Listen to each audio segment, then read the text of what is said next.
பிரியமானவர்களே, இயேசுவின் நாமத்தினால் உங்களை வாழ்த்துகிறேன். பிலிப்பியர் 3வது அதிகாரம் வசனம் 13-14.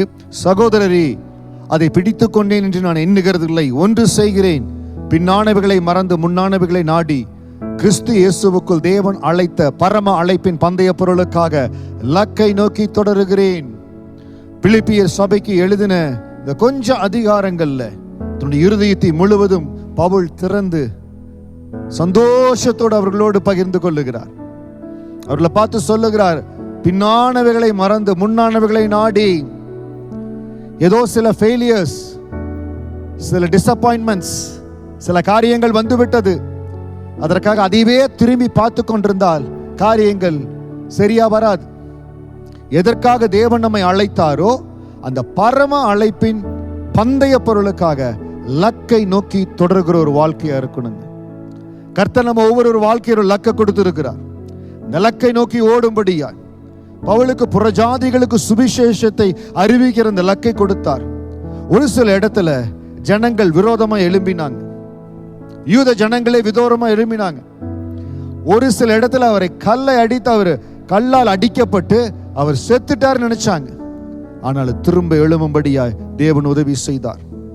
இதை போல கர்த்தருடைய அழைப்பை சுமந்து செல்லுகிற தேவ பிள்ளைகளுக்கு எல்லா இடத்துல அந்த அழைப்பை தடுக்கும்படியாய், உங்களுக்குள்ள தேவன் வைத்த அழைப்பை அழுத்தும்படியாய் நிறைய இடத்துல காரியங்கள் வரும்.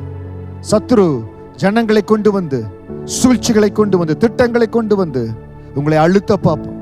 பவுலுடைய வாழ்க்கையில் அழுத்த பார்த்தார். கல்லடிப்பட்டவர் இறந்து போனாருன்னு சொன்னாங்க.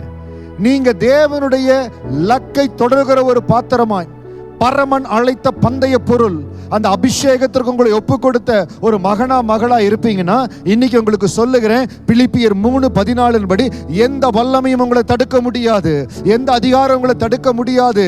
பரம அழைப்பின் பந்தய பொருளுக்காய் லக்கை நோக்கி ஓடும்படியான அந்த வேகத்தை கர்த்தர் உங்களுக்குள் வைத்திருக்கிறார். அந்த கிருபையை கர்த்தர் உங்களுக்குள் வைத்திருக்கிறார். அந்த டுனாமிஸ், அந்த தேவ வல்லமை உங்களுக்குள் இருக்கிறது. அதை நீங்க உணரணும். நான் லக்கை நோக்கி தொடரும்படியா அழைக்கப்பட்டிருக்கிறேன்.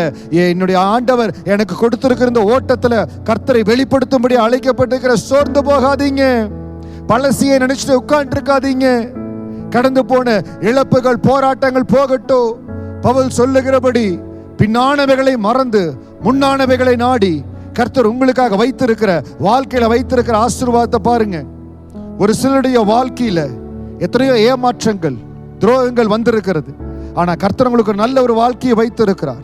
உங்களை செழிப்பை வாழ வைக்கும்படியாய் உங்களுக்கு ஒரு லக்கை கொடுத்திருக்கிறார். ஊழியத்தில் ஒரு லக்கை கொடுத்திருக்கிறார். அதை நோக்கி ஓடுங்க. உங்களையே நீங்க நொந்து கொண்டு இந்த வார்த்தையை கேட்டுக்கொண்டு ஒரு சிலர், என் வாழ்க்கை முடிஞ்சது, அவ்வளவுதான், நான் இனி முயற்சி செய்ய போறதே இல்லை, தயவு செய்து அப்படி இருக்காதீங்க. பரம தேவன் அழைத்த பரம அழைப்பின் பந்தய பொருளுக்காக லக்கை நோக்கி தொடருகிற, எப்படி அந்த பரிசு பொருளை பெறுகிற வரைக்கும் அந்த ஓட்ட பந்தயத்தினுடைய வீரன் வீராங்கனை மனமு வந்து போவதில்லையோ, தொடர்ந்து ஓடிக்கொண்டிருக்கார்களோ, இன்றைக்கு ஓடும்படியா எழும்புங்க. ஒரு சிலர் சோர்ந்து போய் உட்கார்ந்துட்டீங்க.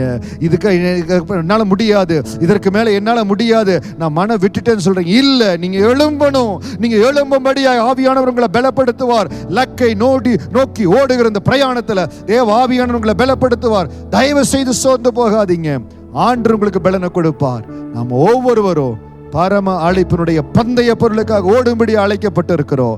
எந்த சோர்வு, எந்த பலவீனம் உங்களை தங்கி ஒரு இடத்துல தங்க வைக்க முடியாது.